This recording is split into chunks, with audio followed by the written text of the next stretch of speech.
am very excited to be introducing our next keynote and speaker. For the very first time in past Summit's history, we are hosting a Diversity, Equity, and Inclusion Keynote. This is a welcome addition to our conference and a major milestone for our community. I'd also like to thank Century One for sponsoring this event.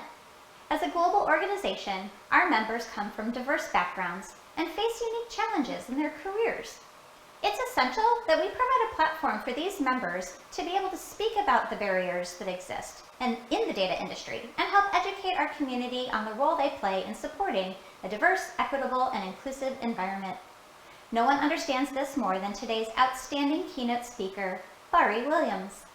Bärí is a diversity advocate, attorney, and startup advisor. She currently serves as head of legal at Human Interest and also assists with diversity recruiting, retention, and ERG creation. Her primary practice areas include emerging technology transactions, privacy and data protection, and terms of service. She worked in these same areas at Facebook, while simultaneously building their supplier diversity program and serving on the Black ERG leadership team, creating programming and support to the community and company. Bärí is also a published author with bylines in the New York Times, Wired, Fortune, and Fast Company. Her book, Diversity in the Workplace, Eye-Opening Interviews to Jumpstart Conversations About Identity, Privilege, and Bias, was released just a few months ago on March 31st. Bärí has served as an advisor to startups in the enterprise and e-commerce spaces, including Blavity and Afrotech, Bandwagon, Owl, and Telepath. She recently gave congressional testimony on AI, racial bias in financial services, and also a board member of the California African American Museum. Bärí holds an undergraduate in mass communications, an MBA, a master's in African American studies, and a Juris Doctorate from the Hastings College of Law.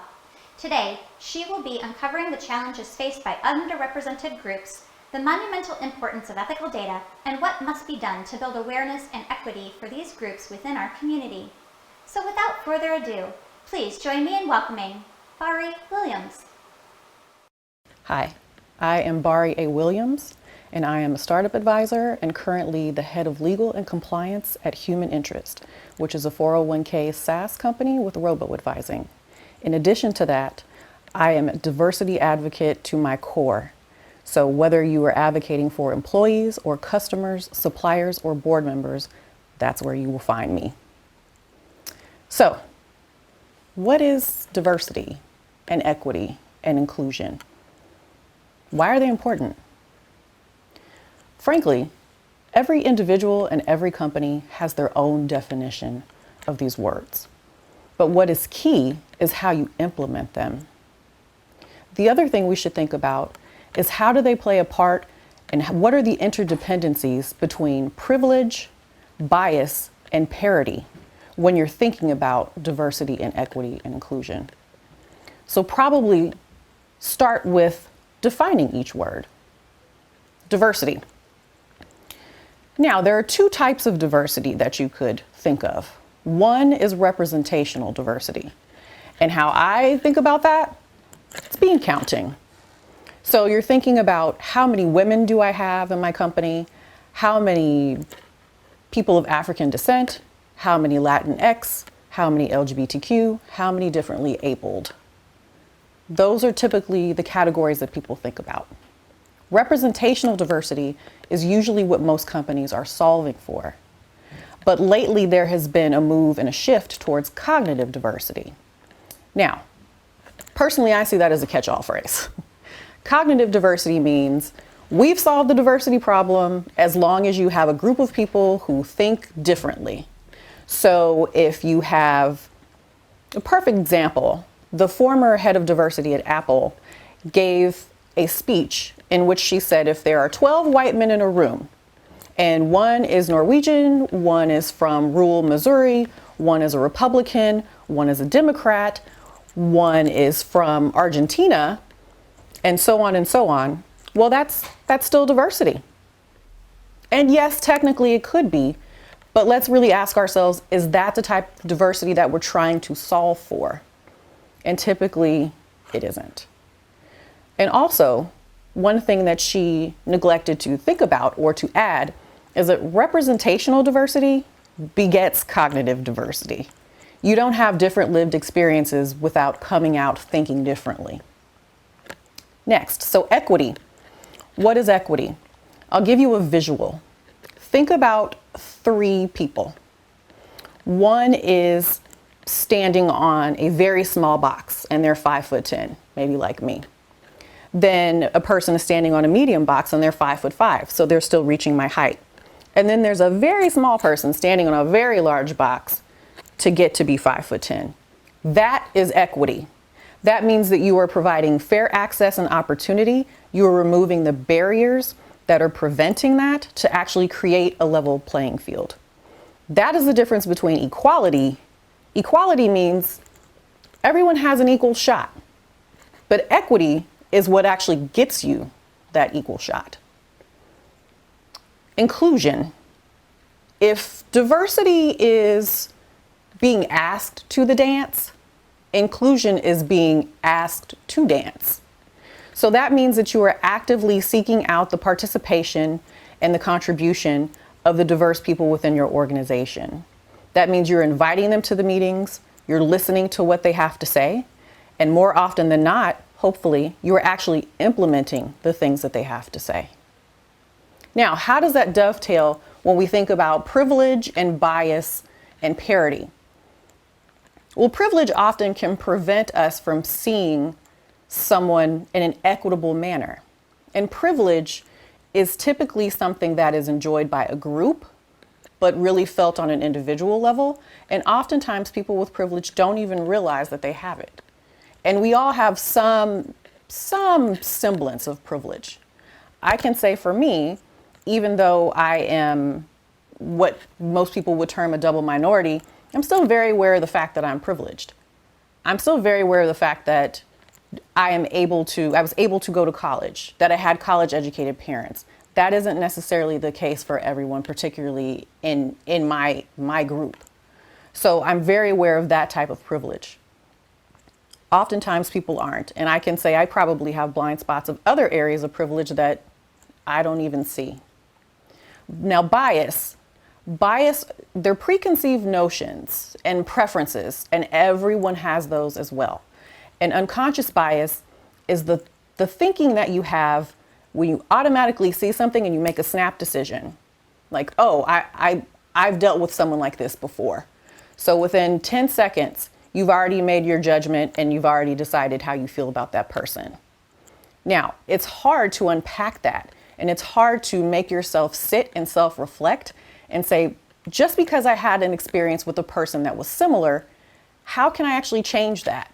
How can I give this person a fresh start? Parity. Now, parity and equity, people often think are synonymous. And in some ways they are, and in other ways they are not. So again, equity is when you are providing fair access and opportunity and removing barriers to get to that fair access and opportunity. That is the key part, is actively removing those barriers. But parity means you have equality in terms of pay, status, leveling, all of those things. So they're similar, but different. It's more like a symbiotic relationship.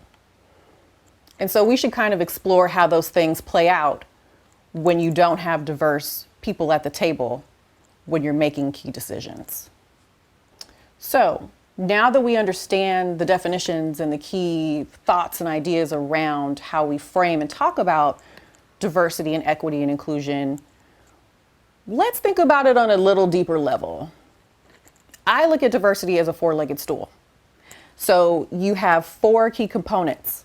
You have your employees, you have your customers, you have your suppliers, and you have board members. People tend to neglect the last 2 categories and they only focus on the first. So even if we take a deeper dive and go a level down in terms of thinking about employees, let's look at where your employees are. Are the bulk of your diverse employees, are they lower level? Are they entry level? Are the majority of your diverse employees grouped into certain departments and segments? Because diversity isn't just making sure that you have 5 entry-level women in HR. The key is to make sure that you have those 5 women dispersed into different departments within your organization. That's the real diversity. It's also imperative that you have people at different levels within your organization. Sure, entry level is fine. Everyone has to start somewhere. But if that's where you keep them, that is a problem. So when you think about your customers, it's like, how diverse is your customer base? What is it that you're looking for in terms of customers? And then also that will give you some sense of self-reflection in terms of how does your company actually appeal to people that are in other segments of the community? And how do you market to them? How do you make sure that they do business with you? Third piece, suppliers. And people tend to neglect this. Now, I started the supplier diversity program at Facebook, and that was a passion project for me. And part of it was strategic in terms of it being a companion piece to our employee numbers, which were never good. But it was more the thinking of strategically, like, you can't hire everybody who wants to work here. And also not everybody wants to work here. Some people want to work for themselves. And this provides access and opportunity within the communities in which you're doing business. And so for me, that is such a huge deal to ensure that people can remain in their communities and that they aren't gentrified. Also, and we will come back to this a little later, suppliers can really help you if you don't have the employee base in order to make sure that you're really, really putting your best foot forward with your products and your marketing and everything that goes into that. And the fourth piece, which people usually completely ignore, board members. A board member will just tell you the straight truth.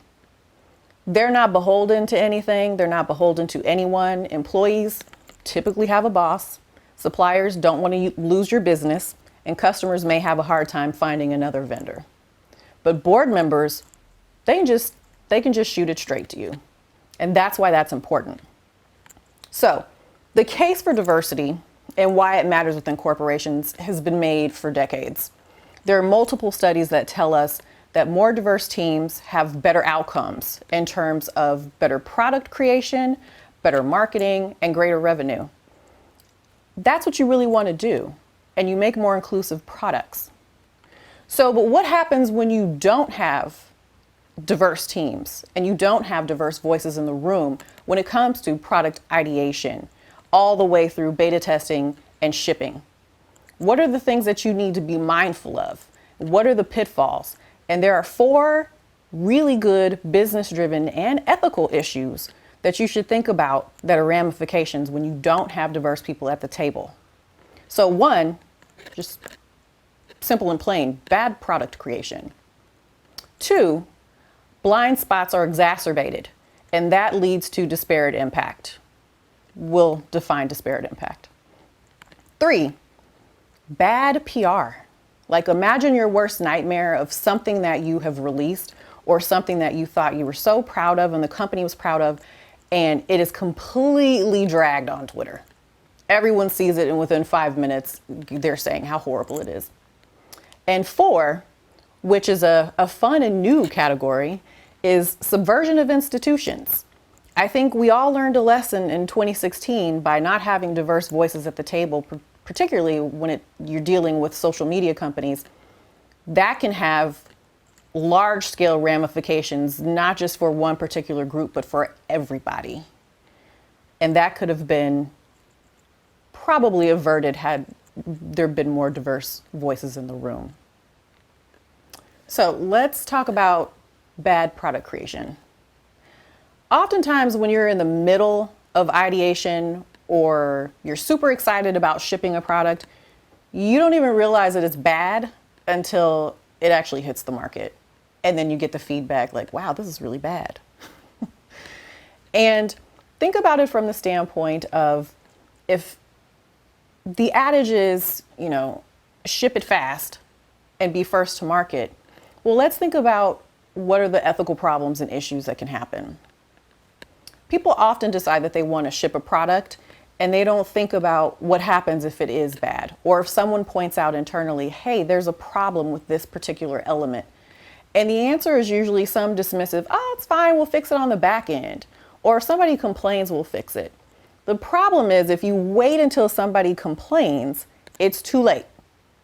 People will already have discounted your product and probably your company. Perfect example. When I worked at Facebook, we were launching Facebook Live, which is the streaming version where you can go ahead and just show a slice of your life in real time. And as it was being demoed to me by a couple of other attorneys and the business people, the first thing I said is, oh, this is really cool. It's cool. I would use it. But do you have a kill switch? And everyone looked at me and kind of scratched their head, and they were puzzled, like, well, why? We don't need a kill switch. I said, yeah, I think you do, because I can tell you what's going to happen on this thing pretty quickly. People are going to be so enamored with it.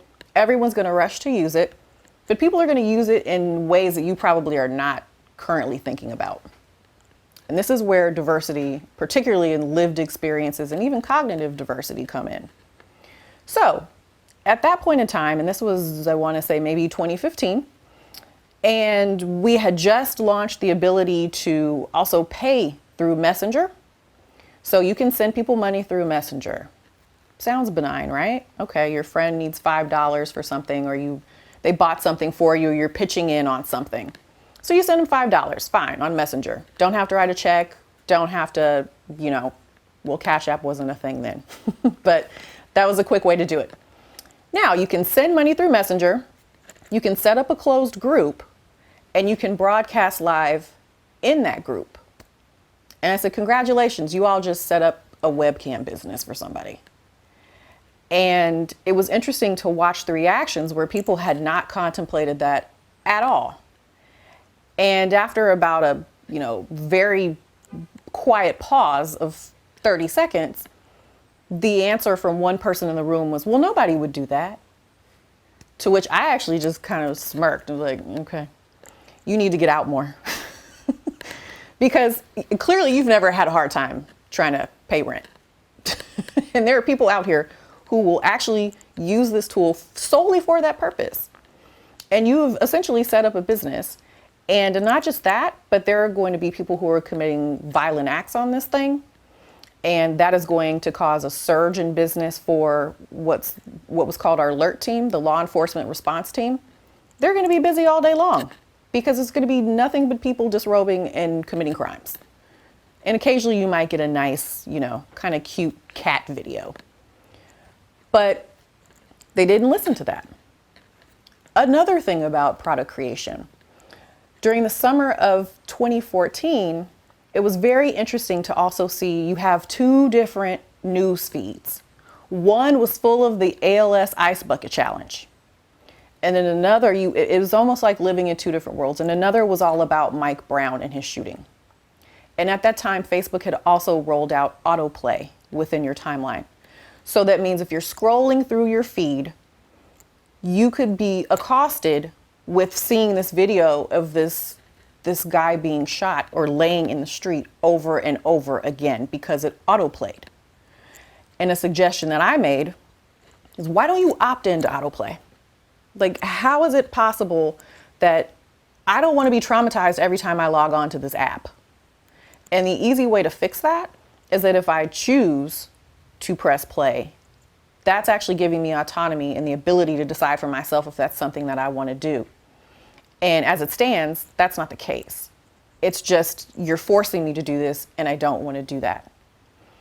And it took having a different perspective, particularly a diverse perspective, because a lot of people, that wasn't even in their newsfeed, wasn't in their timeline. They saw Ice Bucket Challenge. I saw Ice Bucket Challenge and Mike Brown. And I loved the Ice Bucket Challenge videos. I actually did one.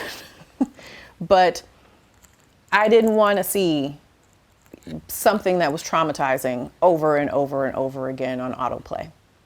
And so it's very important to make sure that you have those voices and those different perspectives to say, hey, this is a great product, but have we thought about any potential limitations that need to be in place so people can opt in, as opposed to we're forcing them to opt in and then they have to search through a mechanism in order to opt out. That's the other piece to that, is that you want to make sure that your customer has a very seamless experience and that they understand how to navigate the product. And oftentimes that's something else that comes about when you think about bad product creation, is you're not thinking about the various use cases that many different groups could have. Another perfect example of that, I actually was demoing an app with another group of people, and everyone went around the room and said how great it was. And I said, yeah, this is awesome. How would a blind person use this? And the room got quiet because no one had thought about that. Because the creators of the app were, of course, able-bodied dudes. And so they hadn't thought about, oh yeah, how would a blind person use that? And it's just thinking through the idea of if you want to make really inclusive products, you have to think about everyone's user experience. And that goes for any product. So if you are not thinking about how can I make this accessible to everyone, one, it's not an inclusive product, and that could be an ethical and moral dilemma. But two, you're also cutting off a revenue stream that you would have had you thought about that and incorporated it. So the second ethical issue you should be thinking about with diversity at the core, blind spots. Those are things that you miss because you don't know what you don't know. And the larger issue is the disparate impact that they will have on marginalized groups. So when I say marginalized groups, it could be women, could be LGBTQ, could be differently abled, could be minorities, you name it. And the issue around that is the products that you're creating, you may not necessarily understand that you are kind of baking in unconscious bias with that. So another example, so Google ads and Facebook ads, they used to have the ability to allow you to specifically target certain types of people. So let's say that you have an apartment for rent and you want to target white men between the ages of 25 and 40 in this one particular location. And those ad platforms would allow you to do that. Now, I caveat that and say that assume good intent. The engineers and the product managers are building the things that the clients say that they want. And if the product counsel is merely giving you technical counsel, they're not giving you the regulatory piece of it, which may be another hurdle. Sometimes they do, sometimes they don't. So the hurdle in this particular case is, well, you can't target jobs or housing to a particular group of people. That is against federal law. That is employment discrimination and that is housing discrimination. So again, congrats platforms. You just created a mechanism in which for people to create, illegal tools. And that is not what you want to do. You do not want to enable your clients to break federal law. And also, if you have a good attorney, they will also understand that some of that liability will come back to you. So that's one piece. The disparate impact of that, being able to target people. You are probably not targeting certain people who you think are not affluent enough, not educated enough, will not be able to pay certain types of rent, or may not be able to do the job, or will not be a culture fit. I absolutely hate that phrase, but it's paramount. So the bigger issue, particularly around blind spots and disparate impact today, is around the use of machine learning and artificial intelligence. And the big thing around that is people are using stale data sets. So I tend to ask a couple of questions. One, what are you building? Two, who are you building it for? Three, who are you building it with? And five, how can it be weaponized? I don't think people necessarily think about that, especially the last question in terms of how can you weaponize this? Because again, assume good intent. So one, what are you building? What is it? I gave congressional testimony in February about bias in AI and financial services. So in that case, what you're building are algorithms that will predict someone's creditworthiness. Sounds good in theory, right? However, it's who are you building it with? So who are you building it with could be another person who has absolutely no diverse perspective. They're using a stale data set. Let's say in the case of when I gave this testimony, they were using data sets from 1975. Now, if you're using data sets from 1975 to determine someone's creditworthiness, particularly for a home loan, that's a problem because redlining, which was the practice of making sure that Black people and also other minorities could only live in certain neighborhoods and they had a certain limit of creditworthiness, that's what you're using as the basis? Well, it's 2020. I don't want my credit based on what happened in 1975 when there was a law saying I couldn't live somewhere. So the other piece to that is you have to fact check the data sets that people are using, and oftentimes that doesn't happen. But again, assume good intent. People are using what's accessible to them, and they may not know that there are other things that they could use to fact check that, or that they could use as another reference, another point of reference to include in their algorithm.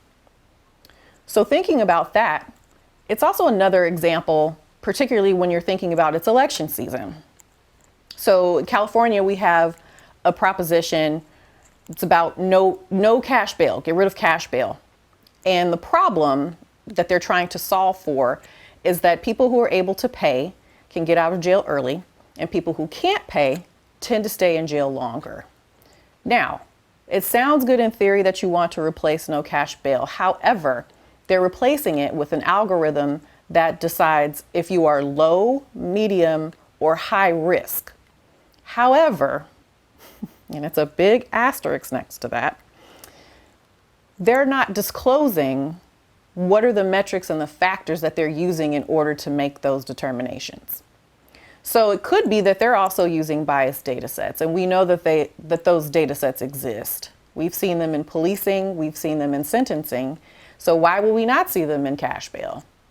So if you're essentially trusting your future and whether or not you can get out of jail based on a black box technology, as opposed to something that's transparent and you know what is being used to discern your fate, not sure I would want to go for that. Noble in theory, but not necessarily what you want. So we need to be mindful when you're talking about building these products. Again, it's like, what are you building? Who are you building it for? Who are you building it with? How can it be weaponized? And people always forget the weaponization piece of that. And we also have to be cognizant of how are we using this technology. Everyone thinks that technology is supposed to democratize the world. It gives everyone a voice, it gives you a platform, makes life easier. You know, you're giving away your biometric data with the scan of your iris to get through TSA faster with Clear. And people don't stop to think about those things. And so we need to be more cognizant of what it is that we're giving away and why we're giving it away and how it can later be used against us, particularly if you belong to a marginalized community. So we've talked about, bad product creation, blind spots leading to disparate impact. Well, what happens if you skip those two, right? You haven't thought about it. You say you'll fix it on the back end for both of those issues. Now it's time to put your product out into the world. Sounds good, but marketing isn't safe either. Marketing and advertising are not safe. If you've already skipped those first two steps and you have not created an inclusive product and you have not ensured that there's no disparate impact, you're probably going to end up marketing a product that is going to have bad reviews, or at least some kind of semblance of, public cry out in terms of what is it that you made and how did you market it. So, perfect example. You can think about it in two ways. Sometimes it's what you put out into the world in terms of being proactive and advertising something, and sometimes it's being reactive in terms of what you take down, particularly if it's on your website, if it's in any of your marketing collateral. What do you get rid of? And I like to think that you should be really thinking about pattern matching. I think that I've learned that trick in tech so often that it's, if you look at 5 different things, and if 3 of them continuously have the same problem, you should probably fix whatever that thing is. So think about it that way in terms of pattern matching. So let's talk about what it is that you proactively put out into the world. One example that I saw last year, Ancestry.com had this TV ad, and it aired in Canada, but they also had put it on their Twitter page. And it essentially it just was a scene of a black woman dressed in what looked like, I presume, clothes from the 1840s. And she was with a white man. And it opens and they look like they're fretting and they're kind of up against a wall in a city. And the man says, let's run away. Let's run away somewhere where we can be free and be together. And automatically I was like, wait, this is interesting. You're already free. And then the woman says, well, I don't know where we would go. And he says, well, let's go north.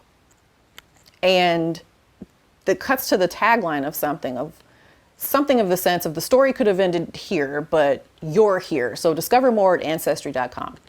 Now, when I tell you that what we lovingly call Black Twitter, which is essentially just a collection of a bunch of Black journalists and authors and entertainers and just a gaggle of people who are Black and use Twitter, but particularly those people, they got one whiff of that and it was over. Like the whole idea of you're romanticizing slavery and running away with your master and it just was bad. And the first thing that people said is like, did you not have any Black people in the room when you made the final cut of this? Or to help you decide like, hey, is this really the type of thing that we want to put out into the world? Are we sure that this really reflects our brand in a meaningful way and actually gets the point across of what it is we're trying to do? That commercial, it could have had some semblance of the same commercial with a similar message, but didn't romanticize that type of relationship. It was very Sally Hemings and Thomas Jefferson, and everyone hated it. And Ancestry took it down within about 12 hours. It was enough backlash for them to realize that, yeah, we probably should have thought about that. So this is where we come back full circle in terms of suppliers. So if they did not have the employee base in order to have someone come in and say, hey, what do you think about this commercial? Tell us if this is a good final cut or not. And that employee, and I would caveat this, if that employee felt comfortable enough, because oftentimes we're put in situations to make hard calls and you don't want to be the dissenting voice, particularly the lone dissenting voice that stands out. If that employee had been comfortable and one, had been invited into the room, if that employee existed, and two, wanted to speak up and would say, you know, I don't think that this is really on brand, or this is not really what we're trying to market. It comes across this way.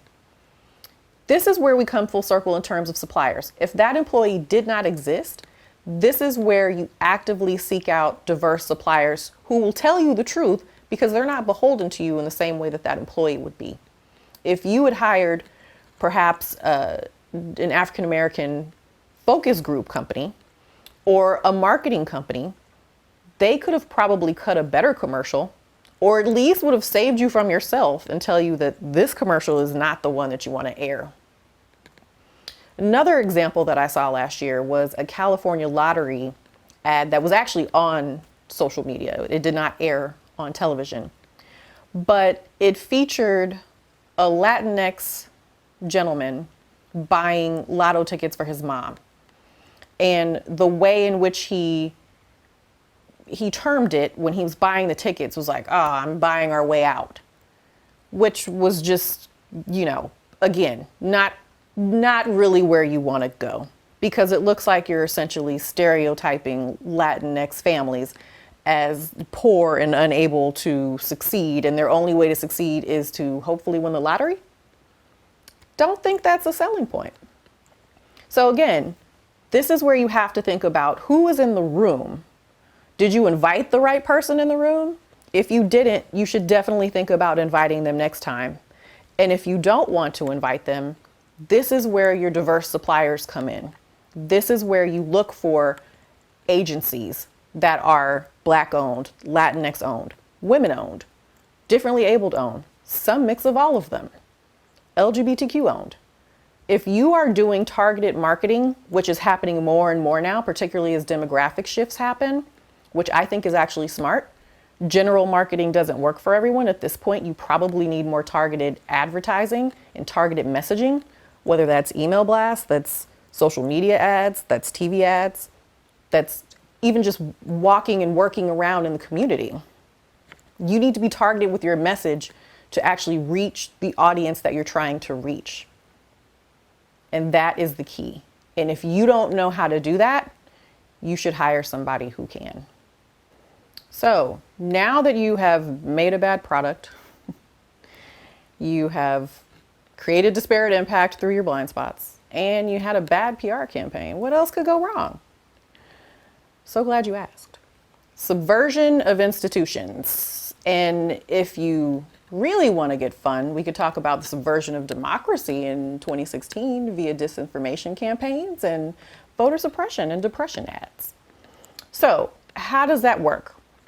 Well, one, I always remind people that if you are not paying for the product, you are the product.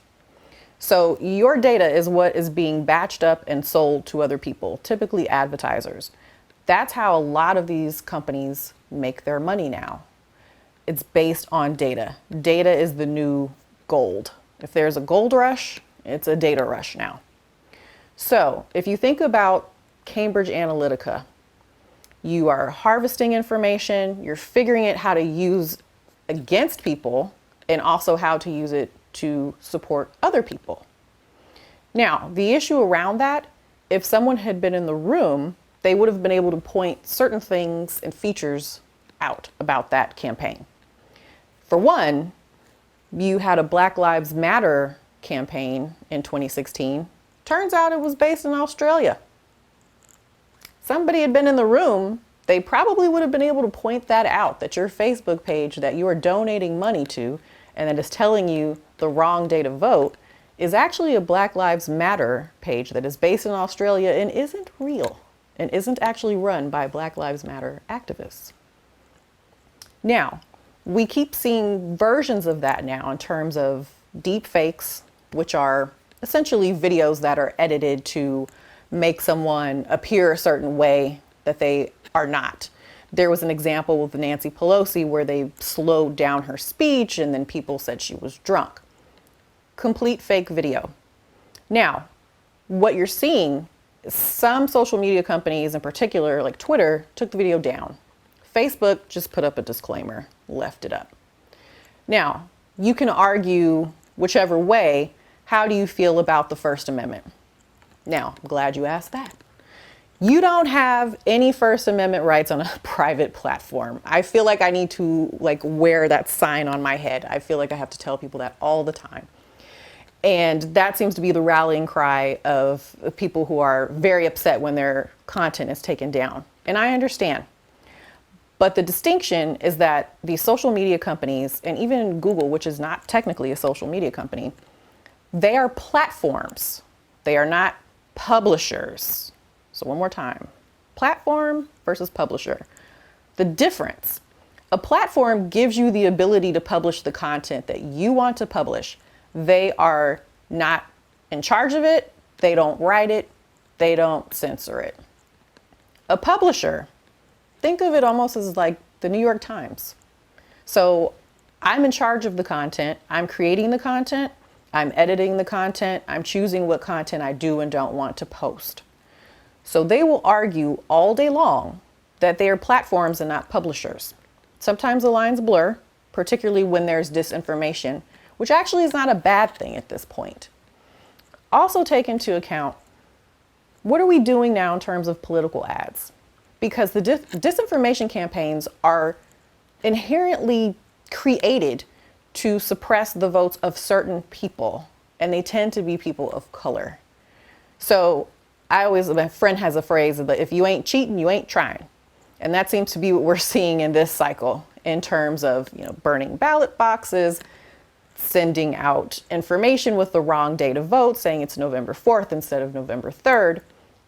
This is all part of the subversion of institutions. And in this case, it's subversion of democracy. But we have to be cognizant of the fact of who's doing it, why are they doing it, how can we combat it? And I think if we were more more astute and more committed to the idea of having diverse individuals in these rooms when we make the decisions of, do we take this content down? That is key. That is key in terms of, do you take down the content or do you flag the content and put a warning label on it? And really that's going to be up to every individual company, every individual organization of what you decide to promote, or not even promote, but to just leave out there for people to make their own decision, versus essentially saving people from themselves and making sure that they're not getting information that is incorrect. So we want to be cognizant of the fact that if you have people that are diverse, have lived experiences, have seen some of this before, they could be able to identify it before it becomes a real problem. So solutions. I tend to think of myself as a solutions-oriented person. I don't want to complain all day long. I just gave you, a good laundry list of things to watch out for. But now how do you fix them? Because everybody could talk ad nauseum about what the problem is, but what they're not necessarily talking about is what's a solution. So I would say advocacy starts from within your organization. Your advocacy externally is only as good as what you're doing internally. So you need to actively think about what are the things that you could be doing to change your organization from the inside out. So how do you actually become an ally? And that's something that's important. I like to stress to people that you don't have to be in and of a community to advocate for that community. Sometimes it's the proximity to that community that gives you certain information or access and understanding to certain lived opportunities and certain lived experiences that will help you advocate for those communities. So for example, when I talked about how would a blind person use this app, it's because my grandmother was blind. My grandmother had diabetes because she had bad health care and she went blind. And so the first thing I thought when I saw this really sleek user interface was, if she were still alive, she wouldn't be able to use this at all. So how do we make it more inclusive? Well, you could add an actual audio feature for people who are visually challenged. So it's thinking about being proactive. Second piece to that, look around. Who's in the meeting? Do you see somebody who should be in the meeting and they're not there? Do you see what is essentially an empty chair? You could be proactive and invite someone to a meeting if they're not invited. Or champion someone else's ideas, even if they're not your own. That is what it means to be an ally, to actively seek out opportunities to understand the lived experiences of marginalized communities and to advocate for them with your product creation, to make sure you don't have disparate impact, to make sure that your PR campaigns don't end up on Twitter in a bad way, and that you're not subverting any institutions. But in order to do that, you have to make sure that all of the pertinent voices are at the table, and it's on you to actually invite them. Thank you very much. I hope this was informative for you. I hope you learned a lot. I hope it was entertaining. And please reach out with any questions. And my email address is Bärí, B-A-R-I, @BäríAWilliams.com. Thank you.